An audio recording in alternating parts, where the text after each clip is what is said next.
আসসালামু আলাইকুম।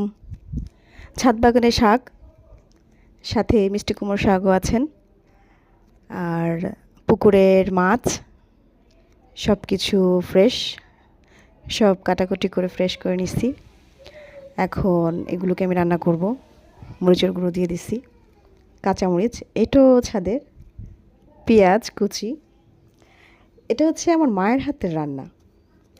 হলুদের গুঁড়ো দিয়ে দিলাম, সাথে এখন আমি আদা দিয়ে দেব। আমার মা এটা রান্না করতেন, এখনও উনি করেন। আর এখন এটাকে এমনভাবে মিক্স করব, তেল দিচ্ছি, লবণ দিয়েছি, মনে হয় আরেকটু লাগবে হয়তোবা। এমনভাবে মিক্স করব যেন প্রতিটা শাকের ভিতরে মশলাটা পৌঁছায় যায়।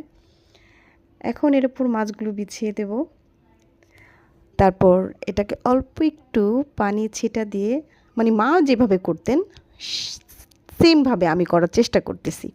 জানি না মায়ের হাতে স্বাদটা আসবে কিনা। এখানে পানি ছিটা দিয়ে দিচ্ছি, অল্প পরিমাণ, যেন এটা আঠালো হয়। এখন আমি কড়াইটা চুলায় দিয়ে দিয়েছি, ঢেকে দেব, রান্না করব, মজা করে খাবো। রান্নাটাও কমপ্লিট হয়ে গেল খুব দ্রুতই। এইটা হচ্ছে আমার ছাদের টমেটো আর কাঁচামরিচ, সাথে আছে ছাদেরই লাউ, সব কিছুই ছাদের। এখানে মুরগির মাংস আছে, যেটা ছাদের মুরগি, বুটের ডাল দিয়ে রান্না করেছি, আর কাঁচামরিচটা খুব টেস্ট খেতে।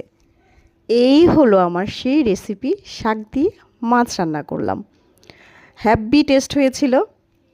এখন খাবো।